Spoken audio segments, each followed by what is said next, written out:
I remember being told how I could help them. After all, my rank is so low, and even the guild thinks the same, that this guy is always hiding behind his partner, and to survive and think only someone who can't kill even one monster calls himself a hunter. And the fact that he is nicknamed the weakest hunter in the world. That means he is no stronger than I have been told. That is what they call S-rank hunters, but I myself was the weakest. All the time I was told I was very weak. In fact, I was before I was reawakened. Back then I didn't know what I had to do to survive and get some money for going through those dungeons with the other hunters and hiding behind their backs. I tried my best, but I couldn't do anything, and everyone told me to stop and take a break. Still, it was my fault. And then why didn't I take the safe roads and dance with death every chance I got? And isn't it too much luck that a hunter like me was able to grow so much? At the same moment I was surprised, because it really was me, and I couldn't believe that we were the same person. After all, the current me had built up muscle and now I looked piercing and quite strong. But I've only changed on the outside.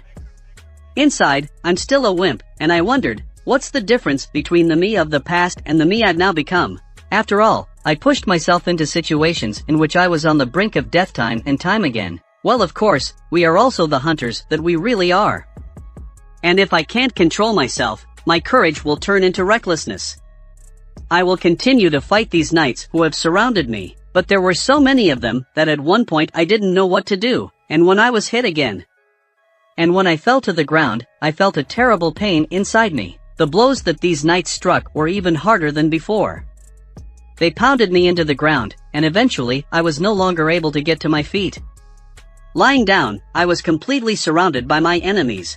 I could hear a voice echoing around me. That voice was my own, belonging to my former self. I was a weak guy who was considered the world's most unsuccessful hunter. I could hear it telling me that I still had a long way to go, and now I would have to kill more people and sacrifice or leave many behind, including friends and family. As a result, I alone would be responsible for my death. This situation in which I now find myself reminds me of how I felt 2 months ago in the double dungeon. But what happened after that, I could not remember at all. Suddenly, however, the notice of the daily task appeared in front of me, and I had to get ready to get stronger. If the stopwatch that was in front of me counts down, I realize that the daily task is ending, and luck is probably a skill, too, and it seems to leaving me to die. Too much time is being wasted here. When the time expired, the notification system showed me that I had failed the daily assignment and now I needed to be punished.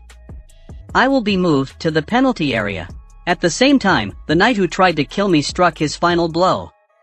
But suddenly he didn't realize what had happened, because there was no one near his sword anymore.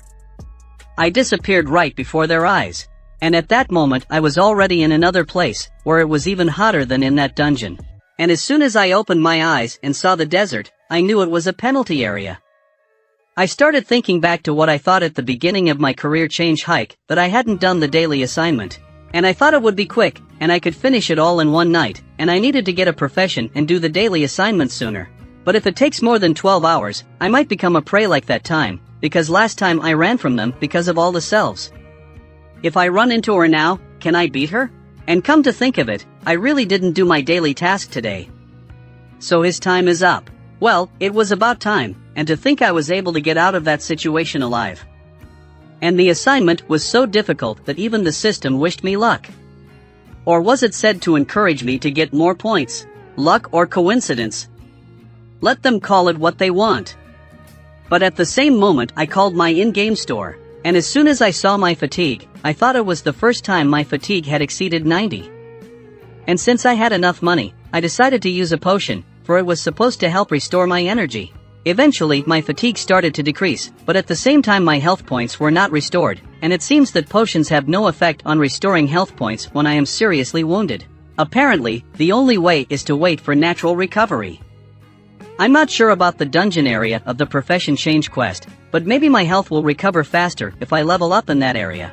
And even though I can die from one hit, I've never felt better than I do now. Where are the monsters to help me level up? And it didn't look like I had to worry about that.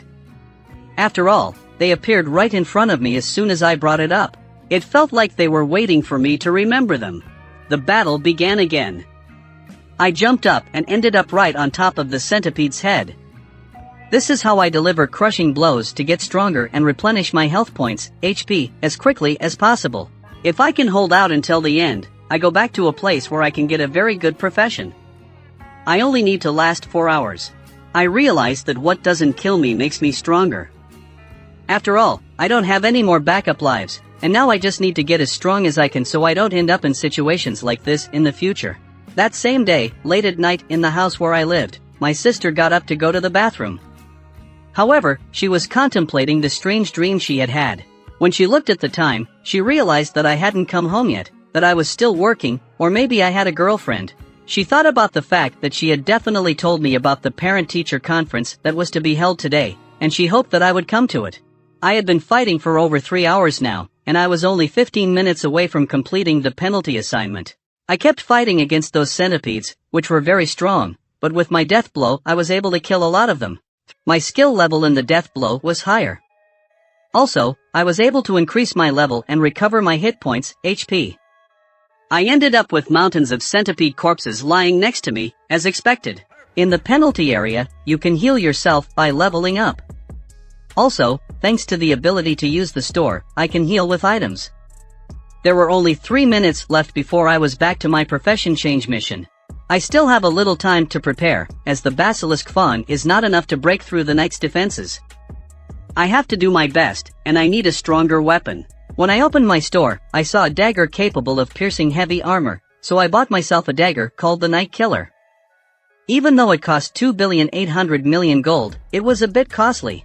But things should go differently, because when I used this dagger against opponents in heavy armor, my attacks deal an extra 25% damage. In addition, I decided to purchase bandages and wrap them around my arm, taping these daggers directly to my palm. I realized that if I did that, I wouldn't lose my weapon, as I did with the return stone, and would find another way. I have no other choice, I must try, and I still have one more rune, the Ruler's Touch.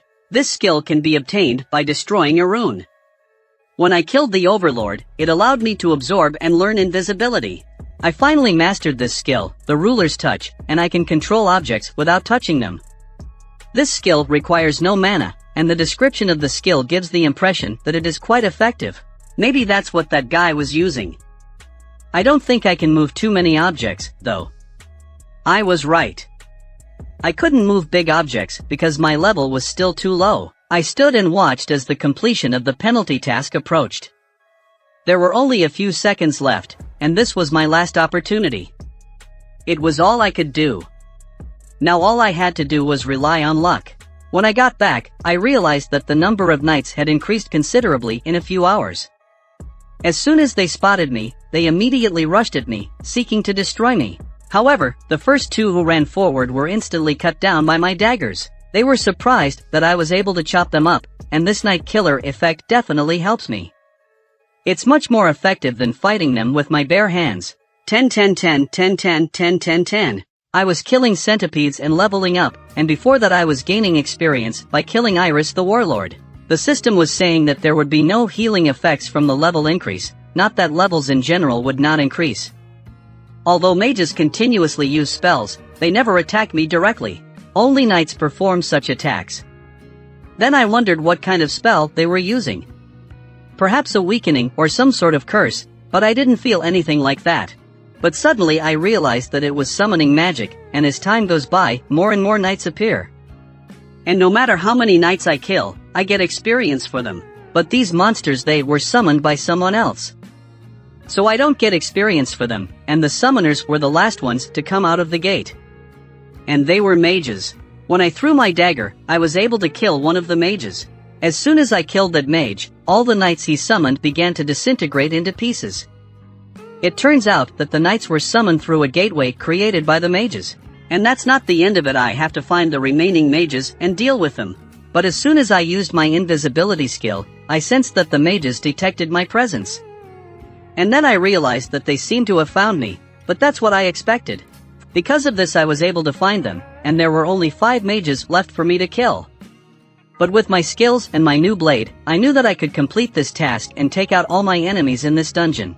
Thanks to my dagger and my skill with the Ruler's Touch, I was finally able to take out the first enemy that stood in my way.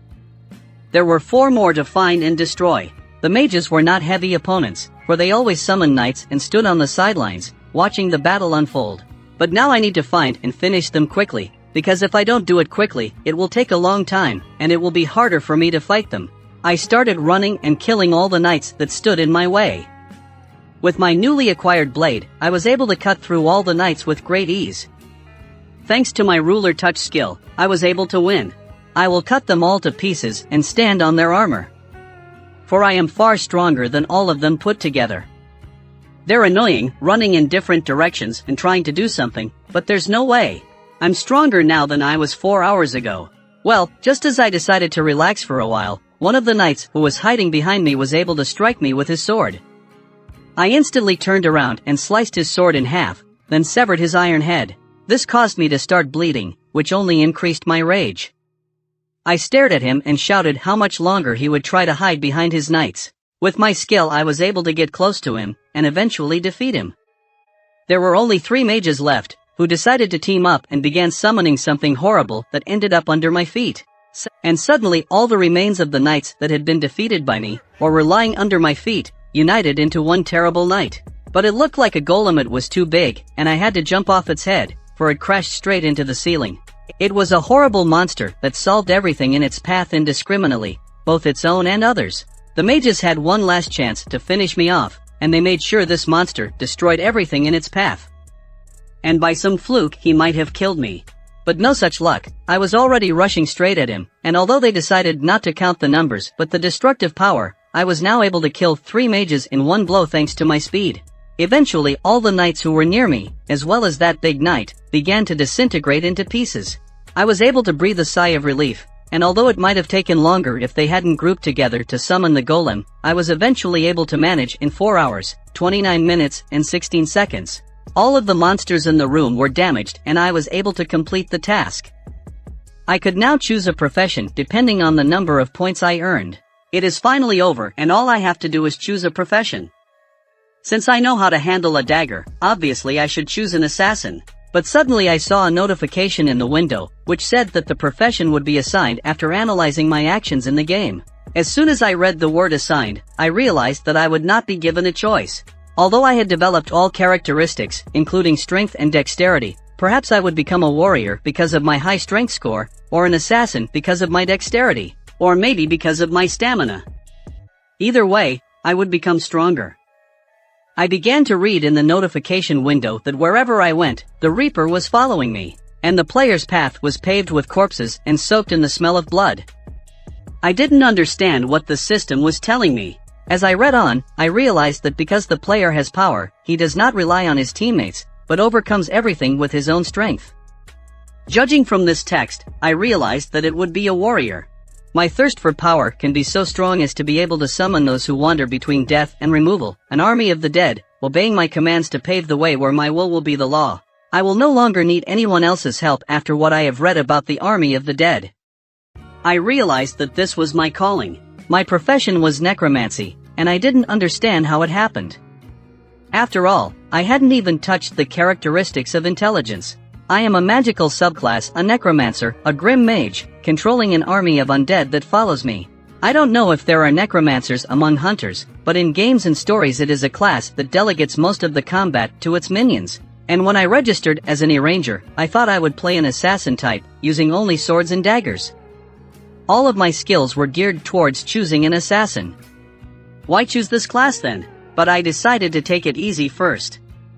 After all, if a necromancer has advantages, it's that, according to the system, I can create my own army. But such slaves cannot become stronger. Then what's the point of distributing characteristics? Suddenly I saw that I had a choice after all, accept this profession or reject it. If I decline, I hope I will still have opportunities to get a profession. And just as I wanted to decline, I saw a text in the notification window that said Necromancer is a hidden class. And did I really want to opt out? I realized that a hunter who can create powerful shields, a hunter who can enhance targets without even being a healer. Rumor has it that the S-rank White Tiger Guild leader, Beck, can turn into a monster, and all hunters with unique abilities work in large guilds and are quite powerful. Then the hidden class implies a unique ability like those hunters. There was no point in me guessing about it if I could experience the necromancer profession myself. It seems that these mages used abilities similar to those of a necromancer. It's as if someone wanted to demonstrate a skill. I don't know who came up with that, but it's pretty funny. I have good combat abilities, but no magical abilities. If a mage has melee abilities and can create an extra army, he'll be able to sweep high dungeons on his own. In this game, our abilities depend on skills and characteristics.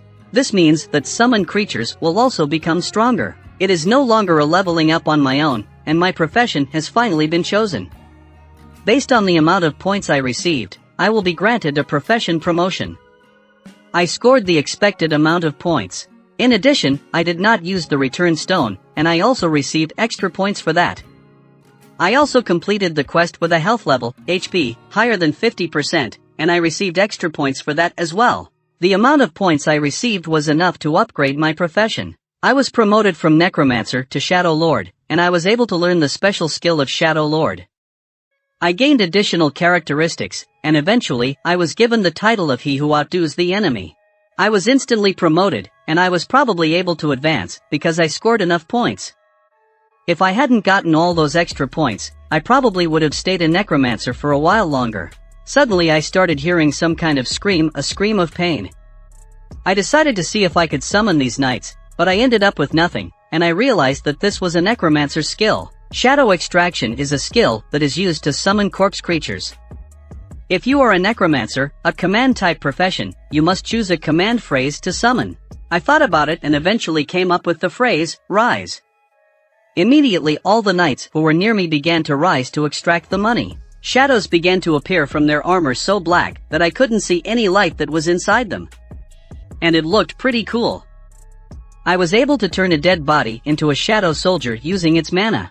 The higher the characteristics of the target and the more time that it passed since its death, the higher the probability of failure. I can absorb created shadow soldiers and save them.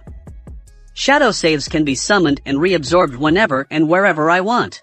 I realized that the system wanted to tell me that I could turn all these dead people into summoned creatures. Right now I had 27 infantrymen and 3 mocks, and I can create 30 shadow soldiers, but I can only keep 20 of them. I reached my shadow retrieval limit, but suddenly wondered if I could get a shadow hunter of rank A or S. I decided to test this on a commander-in-chief I recently fought under the name Igris. I already have 2 creatures of rank A or above at my disposal, and when I looked at Igris I realized that I could use shadow extraction on this target. If I'm going to use shadow extraction again, I must first release 1 or more shadow soldiers into combat. By taking advantage of the cancellation of the extraction, I must let go of the 11 weakest. I'm sorry, even though I summoned them, I started to cancel the extraction on the 12 infantrymen, and I can't re-summon the shadow soldiers I let go into combat. I began to look at that blood-red Igris warlord. If I can get a servant like that, I'm afraid to imagine what will happen to anyone who wants to attack me. After all, I could just stand by and watch my servant deal with all my enemies. And as soon as I ordered him to rise, I realized that I had failed. The shadow extraction didn't work, and I still had 2 more attempts to make. I realized that it's not that simple. The chance of successful extraction is based on the characteristics of the target and the time elapsed since death. I was the boss guy here, and it's been over 400 hours since he died. And, of course, it's not going to be easy. There were 2 tries left. Once again I ordered him to rise. Well, the shadow extraction didn't work again, and I had 1 last try left. I turned my attention to the throne beside us, and began to tell him to stop protecting the one who was already gone, and to try to protect me, the one before him. I ordered him to rise again, and his shadow began to rise toward me. And, finally, it did. A terrifying aura was near us, and eventually Igris began to rise in this room. A terrifying shadow began to appear, and it covered all the walls, the ceiling, and everything under our feet. It made me smile even more. I decided to just call it Igris instead of Bloodred and Igris. I was finally able to improve my shadow. My shadow has reached the 7th level, and a name can be chosen for a shadow ranked higher than Knight. From this day forward, my commander-in-chief will be called Igris, and at last I have been able to extract the money successfully. My title represents the title of one who has outmaneuvered his opponent.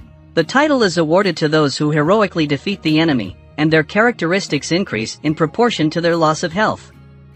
Characteristics are increased by 1% for each percentage of health lost. At the same moment, all those I resurrected bowed to me, which pleased me.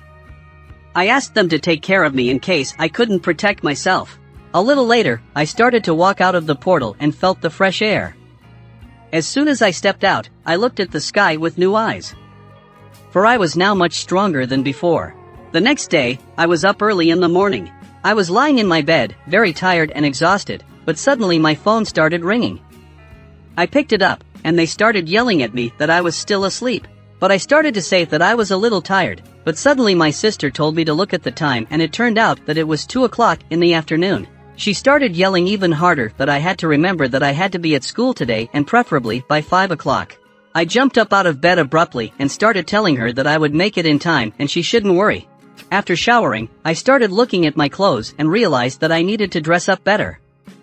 I was going to meet my sister's teacher in a little while after all. I was already at the bank when a girl called out the number 280, and it turned out to be my number. I went up to her and she asked what she could do to help me. I asked her to help me open a new credit card and fund my account. However, this girl was a little confused when she saw the number on the paperwork she was given. Because there was a lot of money in there. For a whole day and 4 billion, she didn't understand where I got such a sum.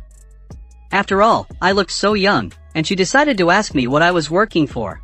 But I answered that I was a hunter, and then she reminded me that people say hunters make decent money. And she's bad that I'm high early on. She started saying that their bank recently started offering new terms for VIP customers and they have good reviews from their customers. And wouldn't I want to give it a try? But I decided not to try it and said I didn't need to. After the bank, I went to school, where my sister met me, but she looked at me differently already. She asked me if I was really her brother, but I didn't understand what was wrong. She started asking me if people could change so much in such a short period of time. But I started to tell her that I had a meeting with my sister's teacher and if she wanted me to come in my gym clothes. And as soon as we started walking along, all the students looked at me strangely, especially the older girls in high school. All the girls who were passing by, I wondered who I was and what kind of a hottie was walking around. They realized that apparently it was my brother Din's sister. Started asking me what it turns out in this school I'm pretty popular and started further questioning that I do not have a girlfriend. So what was I doing last night since I came so late? And maybe she introduced me to a cute student, but I took her cheek and started saying not to mock me, and soon after she started apologizing. We finally got to the conference room, and as soon as I opened the door I saw the woman stood up and started saying that it was a pleasure to meet me since she was my sister's teacher. She didn't know Jin had such a cool brother. I started walking into the office and realized that even though I had already graduated from the school, this was my first time seeing this teacher. She asked me to sit down in a chair and started telling me that I didn't have to worry about my sister because she had a nice personality and good disposition and was a model student. So the teacher didn't see any point in worrying about anything. Then the teacher started talking, asking if I knew that my sister aspired to go to medical school. I replied that I knew because her grades were good and her academic record was also fine, so she could do well. However, I shouldn't put too much pressure on her. The teacher went on to say that she had heard that I was working as a hunter. If I had found out that my sister had discovered abilities, would I have let her work as a hunter? Of course not. The teacher sighed and said, as I expected, because the reason she's been asking about this lately is because there's a student who's trying to quit school after going through the awakening. And now that student doesn't attend school at all. And if this continues, the school will have no choice but to accept into the worlds. And even if someone becomes a hunter, does that prevent them from getting a diploma? Since the teacher doesn't know much about hunters, she decided to ask me. But I interrupted the teacher and asked what rank this student got. She replied that she had heard that it was the lowest rank. I began to realize that this student would die sooner or later. The teacher asked me if there was anything I could do for her. After all, this student happens to be a friend of my sister's. So I asked permission to talk to her so that she could at least get ready to graduate. When the teacher said it was a student named Han Song, I knew who she was talking about. A little later, when I finished talking to the teacher, I had already gone outside and realized that, after all, Korea is really small. And when I saw this girl, I immediately thought it was her. But when she saw me, she didn't understand why I was here. I remember this girl telling me that even children are allowed to go on raids. If you wake up as a child, there's no law against going on raids. And when I met her outside the school, she didn't understand what happened. After all, the hunter her teacher wanted her to meet was me. Taking my phone out of my pocket, I showed her a picture of my sister and asked her, "You two are friends, aren't you?" When she saw that picture, she realized that maybe I was Jin's brother. One day she visited me in the hospital with her, but she didn't see my face. She started asking me if I was Jin's brother. Then it became clear why I knew her teacher. But I answered that we didn't know each other at all. This girl started to say that she didn't know what her teacher had told me, but that she wasn't planning on going back to school and wasn't going to give up hunting. However, I convinced her and asked her that she is, after all, any rank hunter and normal attacks don't work on monsters. She needs magical weapons. If she ends up buying a weapon, it will wear out quickly and she will have to buy a new one. That kind of business doesn't make money, so she plans to fight with her bare hands. I asked her this question, and she shouldn't even dream of becoming a full-time hunter just because she got some money from our raids. She started asking me to stop lecturing her. This is where I didn't realize she was pretty persistent, and I told her that I was the same way, and she shouldn't worry, because I wasn't going to convince her to quit hunting. After all, it's hard to accept reality until you see the cold and cruel world with your own eyes. She asked me why I was here, and I told her that there was a plane coming in without business at the airport at the time, and a man from Korea came out of it. The atmosphere there was a little different from that of the United States. He visited South Korea earlier than he expected, but suddenly the guy with the glasses heard the voice of a man approaching him. As soon as he turned around, he saw an old acquaintance and asked him what the Korean Hunters Guild was doing here. The other man replied that the hunters, the essence of oversight, had come to meet and observe the S-ranked hunters who had arrived in Korea. At one point a man with glasses approached and began to say that he still worked for that old geezer chairman. If it had been him, he would have cut off his left hand and made sure he could do nothing without his right, and taken over everything. A man from the Hunters Guild asked how long he planned to stay here. The other guy said he wasn't going to stay long in Korea and would return as soon as business was done here. But the Korean Guild guy asked the businessman who left his homeland but came here from the United States, and whether it was related to Hunter son Jin Woo and Hunter Jin Ho. Suddenly the other guy realized that, as expected of the department member, he was asking what he already knew, and immediately he turned around to ask if he could stop him. But the department member said he was just following his duties. Dong-soo put his hand on the inspector and said he liked him and made his offer. How about joining the scavenger guild? After all, we can take better care of him than that old man. But the inspector began to ponder the fact that S-rank hunter Dong-soo and his brother were suspected of killing a lot of hunters. This lizard that throws off his tail is the reason they couldn't start the investigation. After all, they really are blood brothers, even their insensitivity after the brutal killings. So, it seems, just despicable trash. At this time I met with the head of the 2nd Supervisory Unit along with my sister's girlfriend. His assistant, the department head, realized that a high-ranking girl had come with me, and there was nothing special about it. He realized that he should not jump to conclusions, like the Sun Jin Woo Hunter case. He was surprised when he received a call from Hunter Jin Woo offering to try out a new recruit. Since it was a request from Hunter Jin Woo, he accepted it without hesitation. The leader of the White Tiger Guild knew that the girl who came with me must be interested in the White Tiger Guild. What's more, training for recruits was underway. It is good if he is interested after he sees the excellent training system of the White Tiger Guild. He has already explained it to other hunters, and there is no need to worry about it. He went on to say that an area with a high concentration of gates is not that many people who choose to live here, and 80% of homeowners have already left. They say it was decided to close some areas completely. The gates are an ideal place for field testing, and here they opened just in time. But suddenly some guy came up to us and said it was 9 o'clock and it was time to stop talking. We should start getting into the gate already. After all, he wasn't here for a picnic. I asked the leader who he was, and he said he was their new ranking recruit. But he seemed offended that he accepted my request and said that this dungeon wasn't for those who came to fool around. I started to look closer at that guy and realized that he had a tank profession and was part of that group as a first-ranked recruit, and there were 12 of them in all. The department head began to say that this might seem a little redundant. How many hunters are involved in gate closing? But they're still new recruits, and they need to gain experience with dungeons first. I contradicted him, however, and told him we should bring 12 recruits here. If the raid is too easy, the effect of such training will greatly diminish. Besides, my partner would more quickly understand the difference between herself and the other hunters, and understand how helpless the hunters of a lower rank in the dungeon are. But I'll just have to watch the raid from the sidelines if it gets too easy. And so we began to enter this portal, and I was the last one to go. And just as I was already fully into the portal, I got this weird feeling, and the gate started to change its color to red. Everyone who was outside began to realize that this couldn't be. After all, the size of the gate fluctuated like waves, and something was wrong. It began to feel like the gate was completely different from what it had been before. Yeah, plus, an ominous feeling had taken hold of me, and I needed to get out of here as soon as possible to make things go back to normal. The last thing I could yell was for the chief to get the main group here immediately. And that was all I could say, because the portal closed immediately. Those guys outside didn't know what to do now. After all, Hunter Jin had been sucked into the gate. That's a problem that can't be solved just by calling in the main group. I decided to call the head of the guild directly. And as soon as the guild head picked up the phone, he was told that it was a red gate, but he didn't understand how a red gate could even appear in this place. And if it was true, he had to check it out in person. At this time in the late afternoon, Dong-soo was driving his car from the airport.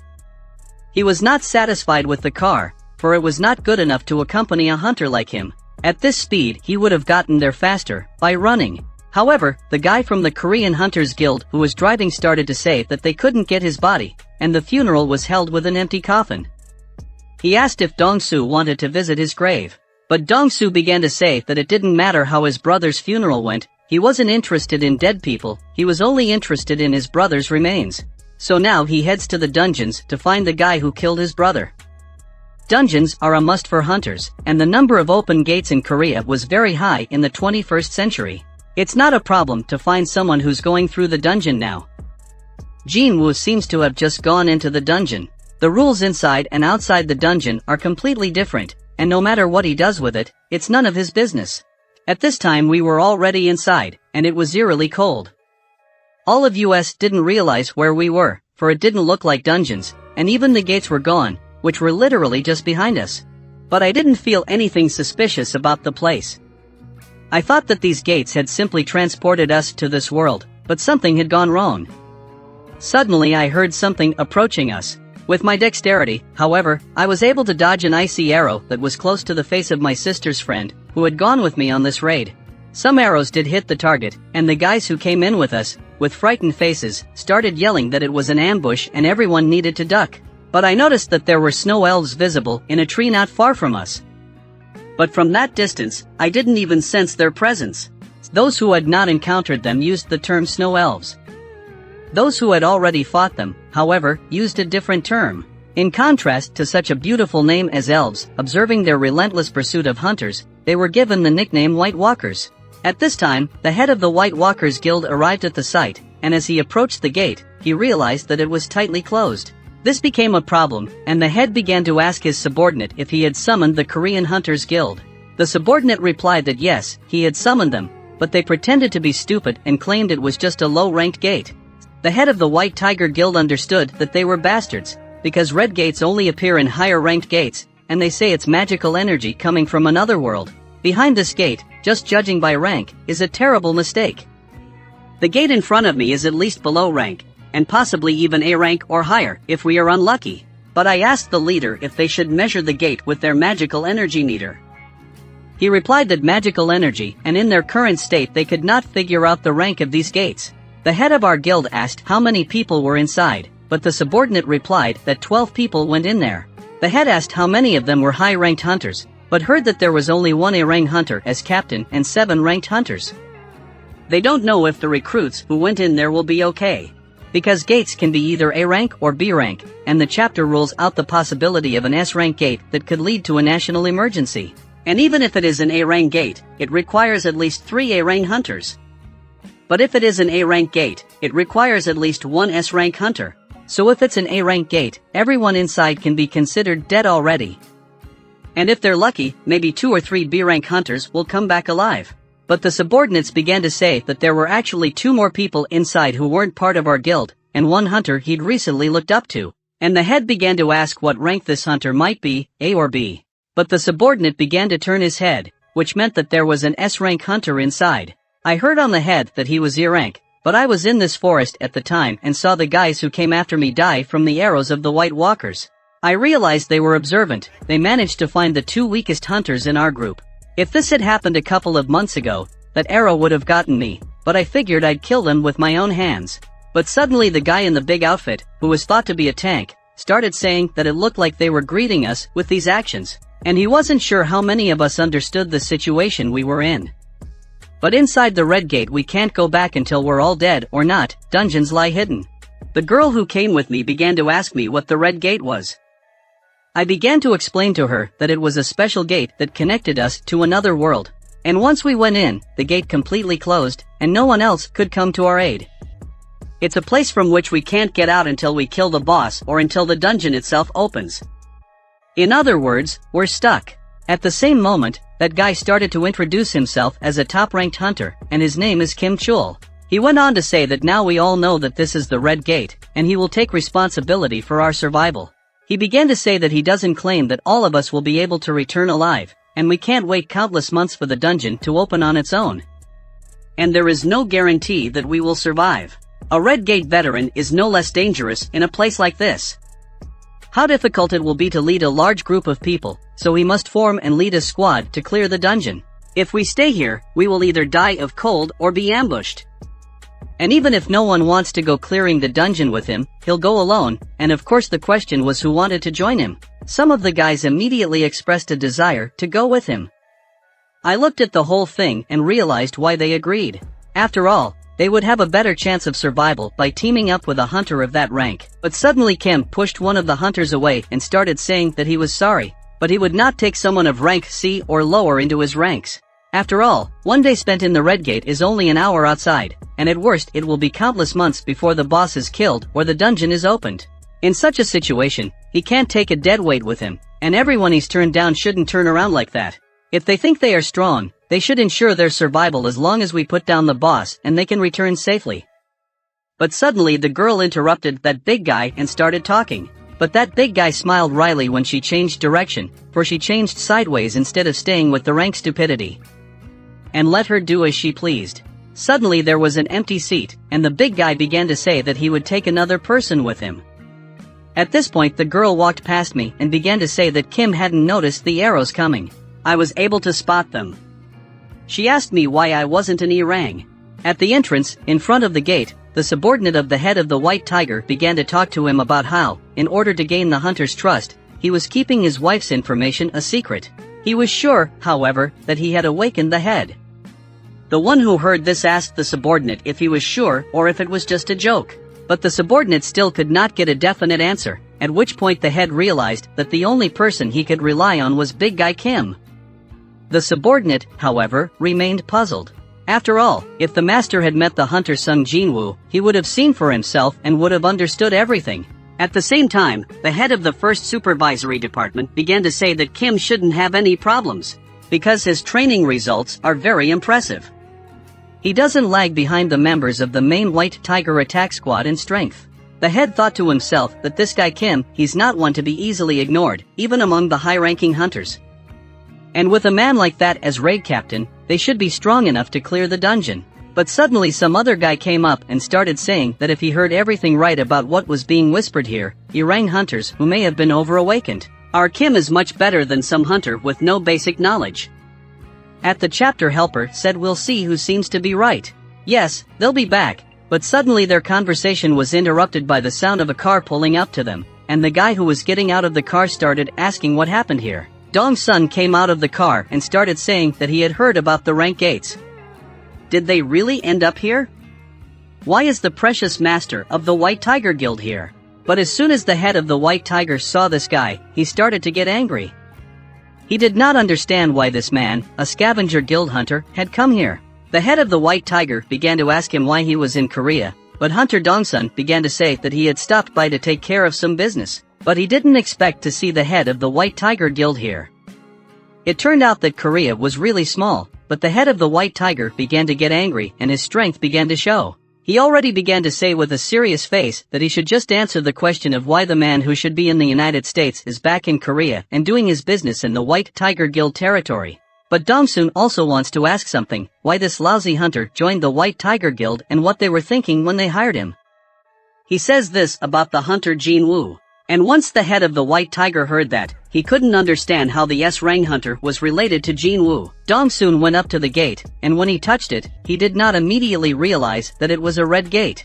But at this time I asked the girl who came up to me how she could be so calm about recruits, and she said that the first thing they learn is inside the dungeon, where anything can happen. This was especially true of Kim Chul, who received special instruction. He was honored to join the main attack group. At the same time, we started splitting into groups. One went down the path and the other went into the woods.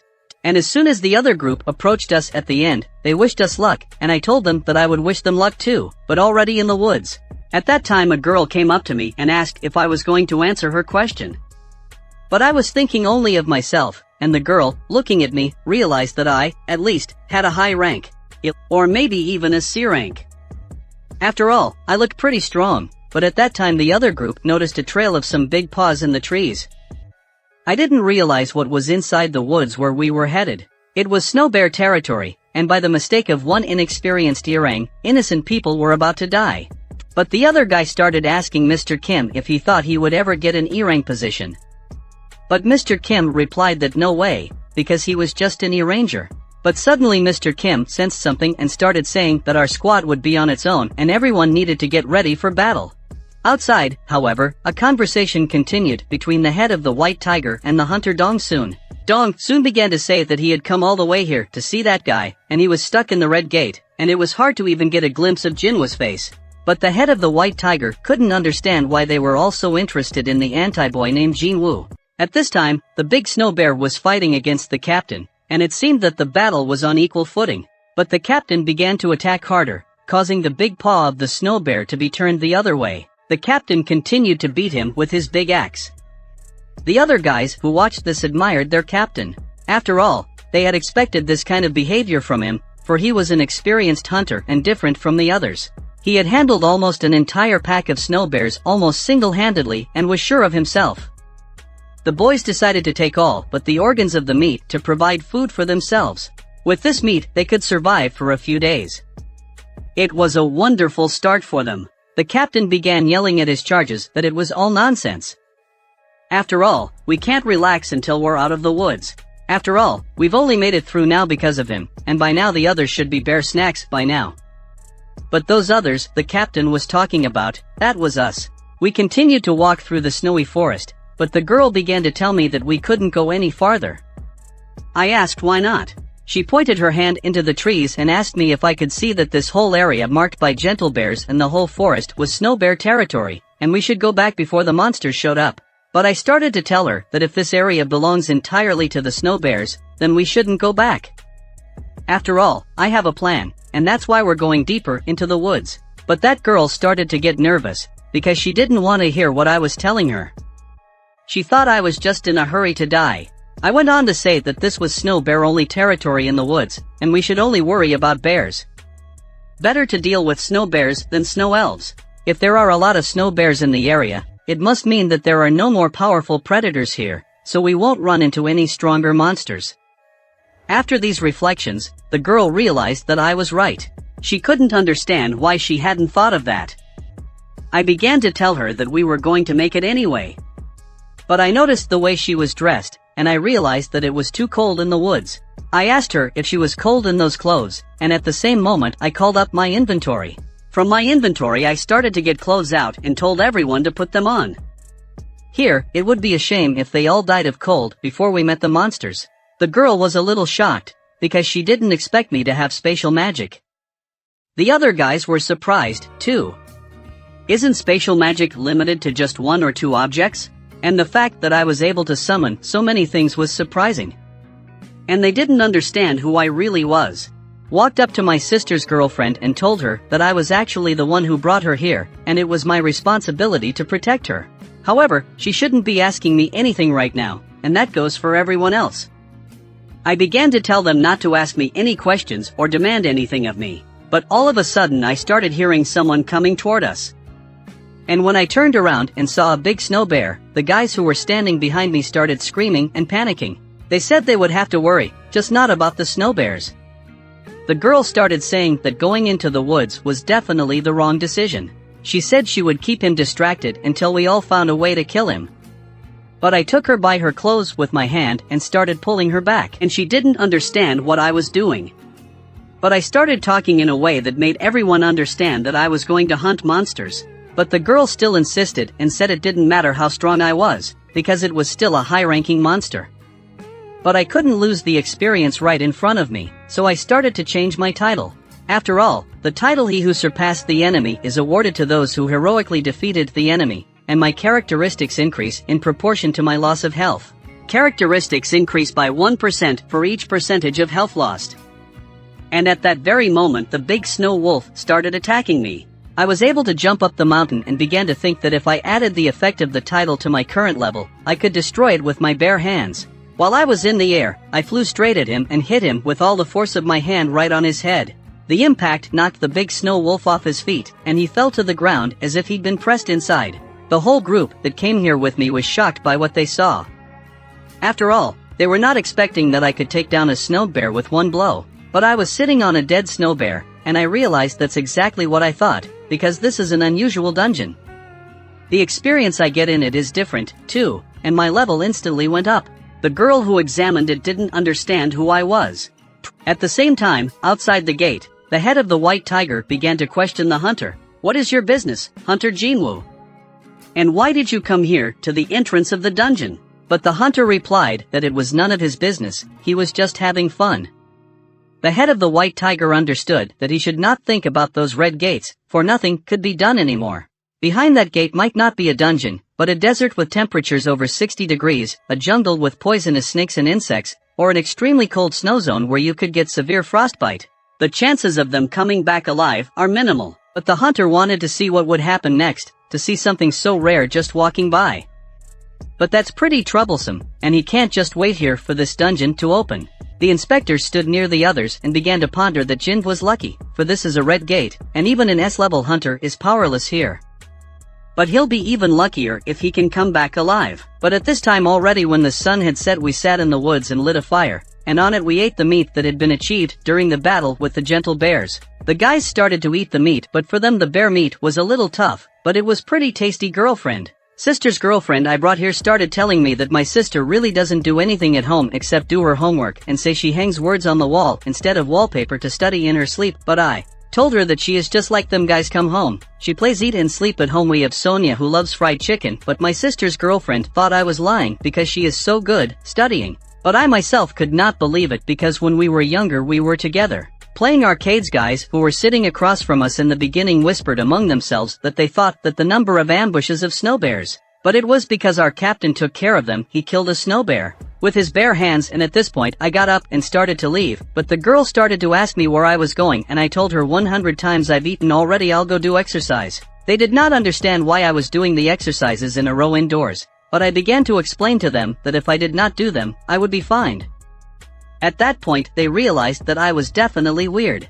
A little while later I found myself on a tree branch and hanging head down. I started doing abs exercises, but that quickly bored me, as I couldn't afford to fall behind the group and end up in the penalty area. So I decided that when I warmed up, it was time to go hunting. I didn't get much farther away, at which point a bunch of awful snow bears started advancing toward me from some black portal. I stood in front of them, but the question arose, will my shadow soldiers be enough for all of them? And as soon as I said the word rise, a terrifying shadow appeared behind me, from which my soldiers began to emerge. It felt as if there was complete darkness around me, so deep and black that no one who looked could see further than 10 meters from my shadow. Little by little my shadow soldiers began to appear. They were so black that the white snow disappeared against them, and I began to tell them, but they had already understood their first assignment, so I would not explain anything else. They will understand themselves how to act in this situation. My whole black army was behind me, and they were ready to fight for me and for me not to fall. I was in the very front lines, with my General Igris behind me, and behind him was the rest of the army I could muster. At last the battle had begun. Those snow bears, as if they were the real ones, went at me when they saw my entire army. But at the same moment, my shadow soldiers rushed into battle, too. My shadow soldiers began slashing the snow bears in different directions, though some of them died. However, my soldiers were much stronger than them and fought mercilessly. My army also had some incredibly powerful guys, mages, who stood behind everyone else. They had powerful fire spells, and the soldiers had fast regeneration. All of my shadow soldiers exceeded my expectations. Their regeneration was almost comparable to immortality, though it required a huge amount of mana. At this time I heard something approaching us, and I looked up. I saw a large snow bear and realized that the leader I had been waiting for had finally arrived. I realized there was no way they could handle it, and my magic had already dried up. The shadow soldiers could no longer regenerate due to lack of mana. That's when I made the decision that it was time for my commander-in-chief to act. I ordered Igris to head out and destroy the leader of the snow bears, and he in turn began to walk in slow steps, and then ran sharply toward the snow bear. He began to crumble it in different directions with his big sword.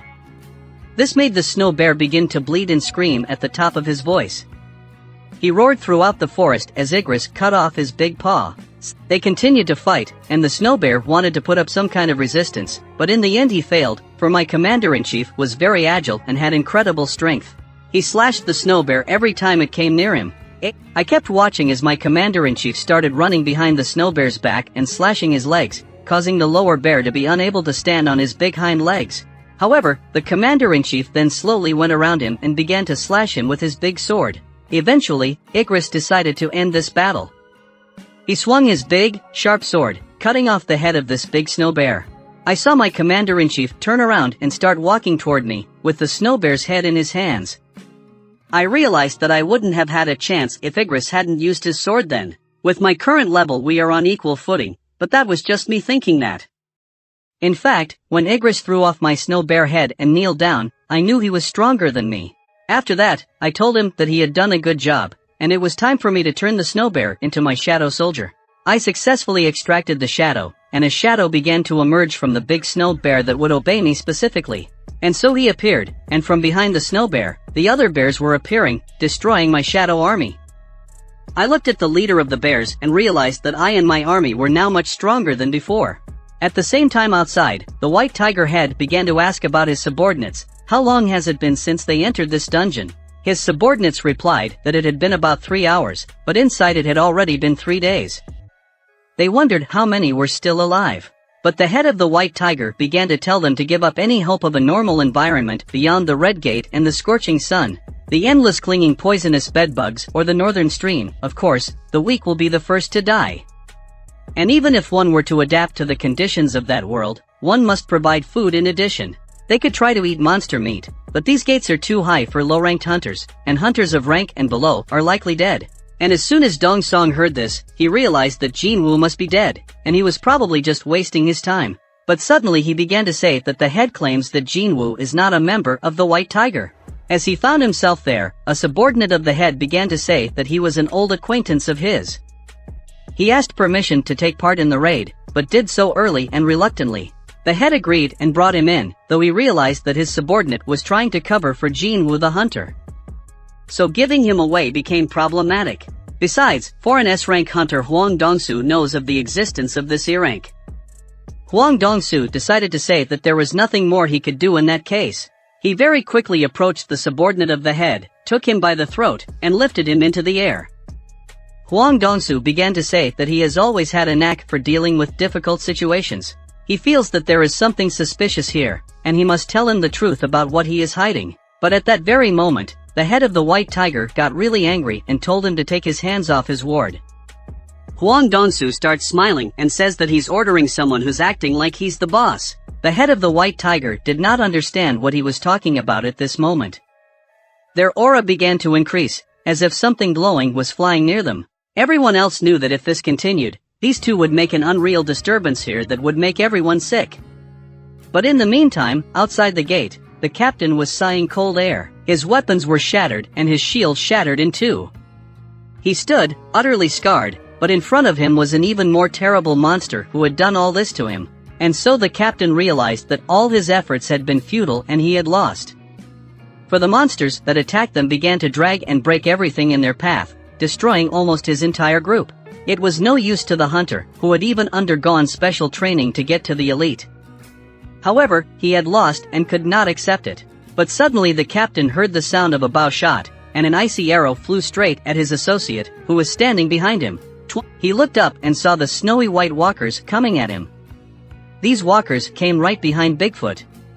The captain began to turn around and noticed one of his subordinates approaching him. He was covered in blood and badly wounded, but suddenly something appeared that was able to finish off his subordinate, and now the captain was the only survivor. the captain saw behind him the White Walker who had finished off his last comrade in arms. Out of fear he began to scream and run far away from them. But out of the crowd of White Walkers appeared a mysterious monster who was riding a horse. A little later, the captain set out through the snow-covered woods, and the cold made his hands freeze. He began to convince himself that if he did not starve for a few days, he would not run away and be defeated.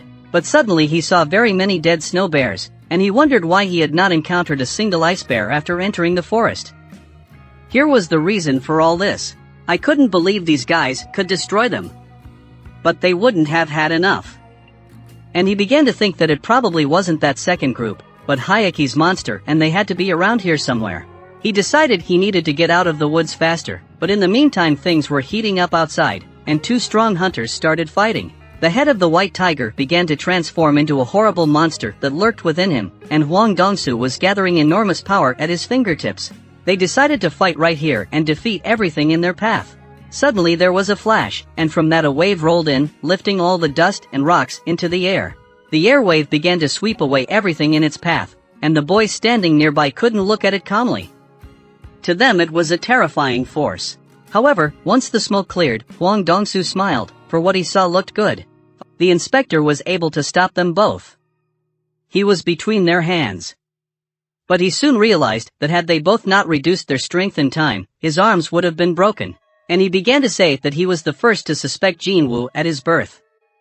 And yet, after being checked by the highest-ranking magical power detector 2 months ago, he was still ranked lower. It was no luck that Hunter Huang Dongsik was dead, but Jin Woo does not possess such destructive attacking power. Huang Dongsu knew that if they prepared a trap, the culprit was probably Eugene Company. The inspector replied to him that then there was no reason to obsess over Jin Woo the hunter, and that was an excuse to just kill another man. At this point, he lost his at and decided he would just go to sleep. The subordinate head of the White Tiger knew Jin Woo's abilities better than anyone, and she was sure he would definitely come back alive. At the time, we were all sitting around the fire, warmed by it. Suddenly we saw the captain begin to come out of the woods. He looked at us and couldn't understand, asking himself, why are all these low-ranking hunters still alive? He saw warm clothes, a blanket in the tent, and various gadgets. They even had food. If his hands weren't cold and he had a full stomach, he could easily beat Hayaki. Suddenly he became angry because he saw that they had prepared all these supplies and kept them only for themselves. He started yelling at them that they were scoundrels, but we couldn't figure out how he ended up with us and how we had all this stuff in the tent. The captain kept talking and asking why they weren't responding to what he was saying. He didn't think they were all accomplices. He asked who had all those supplies and promised to let them go if they named the culprit. After all, he was talking about the one who hid the supplies and betrayed his comrades, leaving them to die. Then he began to count to 3. If they did not give up the traitor, he would count them all as accomplices. And so the captain began the countdown. 1, 2, he drew his sword, and suddenly he saw, that girl decided to leave because she had some plan, and apparently she doubted her ability to survive. She was trying to cut back on the number of people to keep supplies flowing. He started screaming, accusing her of the crime, but suddenly my hand appeared from behind his head and hit him lightly. This blow sent him flying several meters away. Everyone rejoiced when they saw their captain. I began to tell him that he had actually left his comrades to die, not to mention the fact that he came back with a dead look on his face. I realized there was someone near us. And when I turned around, I said to them, how about you guys? Don't you want to cancel your invisibility? After all, combined with your powerful energy, it becomes useless. And suddenly they began to appear in front of us. I realized it was the boss. Yeah, there were at least 20 of them, too. And this one, who was sitting on a horse, started saying that there was really one useful guy out there among the trash. But I was surprised at first, and then I asked him, why did he call us trash just now? But suddenly the boss of the White Walkers asked how I knew their language. I was surprised, too, because I didn't understand how I could understand their language. After all, I couldn't talk to monsters, but that was probably an effect of the system, too. But the boss of the White Walkers was pleased and said that since I could communicate, there was someone he wanted to introduce. And another elf appeared beside him and said that we already knew each other, and he was the one who notified us that there was someone strong among humans. And this guy wanted to fight me, but suddenly before he could finish speaking, that White Walker's head flew off to the side. I cut his head off in an instant, which made no one even realize how it happened. I turned to him and asked, "Is there anything else he can say?" But the White Walker boss turned his head toward me and started smiling weirdly, and all he said was that I was a funny guy.